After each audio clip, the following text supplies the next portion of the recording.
शिकायत करना छोड़ो, एक प्रेरक कहानी। आकाश एयरपोर्ट से बाहर निकला और कैब का इंतजार करने लगा।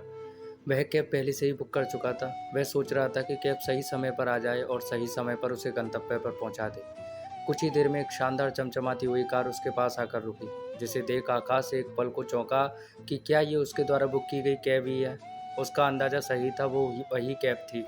कार से एक ड्राइवर बाहर आया और उसने आकाश के लिए कार के पीछे का दरवाज़ा खोला।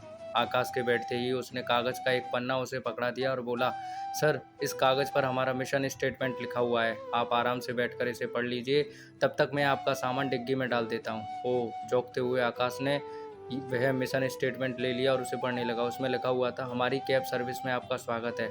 हम आपको आपके डेस्टिनेशन तक सस्ते दाम पर सुरक्षित तरीके से जल्द पहुंचाने की कोशिश करेंगे। आपको किसी प्रकार की दिक्कत का सामना नहीं करना पड़ेगा। आपकी यात्रा मंगलमय रहेगी। वह मिशन स्टेटमेंट पढ़कर आकाश के चेहरे पर एक मुस्कुराहट छा गई। फिर उसने कार के भीतर एक नज़र डाली। कार साफ सुथरी थी। तब तक कैब ड्राइवर ड्राइविंग सीट पर बैठ चुका था। उसने पलटकर आकाश से पूछा, सर, एसी का टेम्परेचर ठीक है? इसे बढ़ाना या घटाना हो तो आप बेझिझक मुझे बताइए। आकाश ने कहा, नहीं, इसकी ज़रूरत नहीं है, एसी का टेम्परेचर ठीक है।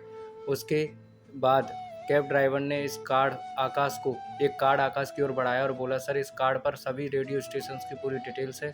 आप जिस भी रेडियो स्टेशन को सुनना चाहते हैं प्लीज़ मुझे बता दीजिए, मैं वो प्ले कर दूंगा। आकाश ने कार्ड ले लिया। फिर कैब ड्राइवर ने कहा, सर, आज के सारे न्यूज़पेपर्स भी यहाँ उपलब्ध हैं, जो आप पढ़ना चाहें मुझे बता दें। आकाश ने एक न्यूज़पेपर पढ़ने के लिए ले लिया और कैब ड्राइवर ने फिर पूछा, सर, आप चाय लेंगे या कॉफ़ी, कुछ लेंगे? आकाश ने जवाब दिया, एक्चुअली मुझे सॉफ्ट ड्रिंक चाहिए थी। आपके ठीक सामने एक छोटा सा फ्रिज है सर, आपको वहाँ चिल वाटर मिल जाएगा, सॉफ्ट ड्रिंक्स की कुछ वैरायटी मिल जाएंगी, चाहे आप आइसक्रीम भी खा सकते हो। आकाश कार में दी जा रही फैसिलिटी से हैरान था। वह इन्हीं सब के बारे में सोच रहा था कि कैब ड्राइवर फिर से बोला, सर, आप इस शहर के बारे में कुछ पूछना चाहते हैं तो मैं आपको इस यहाँ के बारे में बता सकता हूँ। इस तरह आपको यहाँ की जानकारी भी हो जाएगी और रास्ता भी आसानी से कट जाएगा। आकाश ने शहर के बारे में तो नहीं पूछा, लेकिन एक सवाल जो बहुत देर से वह सोच रहा था वह पूछ लिया, भाई, तुम मुझे ये बताओ कि क्या तुम हमेशा हर कस्टमर को इसी तरह से ट्रीट करते हो, इसी तरीके से बात करते हो, उसे ये सारी फैसिलिटीज़ देते हो? कैब ड्राइवर ने जवाब दिया, जी सर, लेकिन ये मैंने 1 साल पहले ही शुरू किया है। यूँ तो 5 साल से मैं कैब चला रहा हूँ, लेकिन पहले ये सब नहीं करता था। मुझ में ये बदलाव एक कहानी को लेकर आया। एक दिन कैब चलाते-चलाते मैं रेडियो पर एक कहानी सुन रहा था। वो कहानी थी बाज और बतख की। उस कहानी में बताया गया था कि बतख कैसे क्वाक-क्वाक करके हमेशा शिकायतें करती है, वहीं बाज हमेशा आसमान में ऊपर उड़ता रहता है। उस कहानी में ये बताया गया था कि यदि हमें कुछ अलग बनना है तो इस दुनिया से कुछ अलग करना होगा।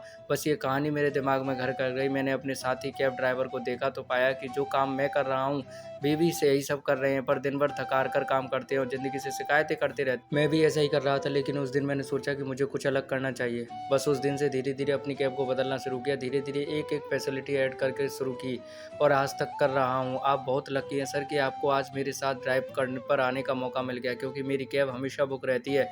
एक बार जो पैसेंजर मेरे साथ आ जाता है वो हमेशा मेरा साथ ही जाना चाहता है। वो मेरा नंबर लेकर जाता है, ज़रूरत पड़ने पर कॉल कर लेता है। कई बार मैं बुक होता हूँ तो अपने दोस्तों को भेज देता हूँ और उन्हें कोई दिक्कत नहीं आने देता। आप भी ये मेरा कार्ड लीजिए सर, कभी भी आपको मेरी ज़रूरत पड़े तो याद ज़रूर कीजिएगा। आकाश को आज तक इतना बढ़िया ड्राइवर कभी नहीं मिला था।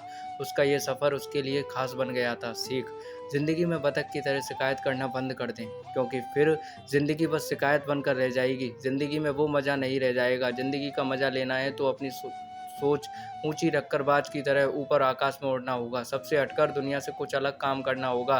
तभी आप अपना एक अलग नाम और एक अलग मुकाम हासिल कर पाएँगे। बस ऐसा कुछ कर जाओ कि दूसरे आपको फ़ॉलो करना चाहें और आपके जैसा बनना चाहें। यही है तो ज़िंदगी की उड़ान। तो दोस्तों, ये कहानी आपको कैसी लगी कमेंट में बताइएगा, और अच्छी लगी तो अपने प्यार देने के लिए वीडियो को लाइक कर दीजिएगा और चैनल पर नए हैं तो सब्सक्राइब कर लीजिएगा। थैंक यू दोस्तों।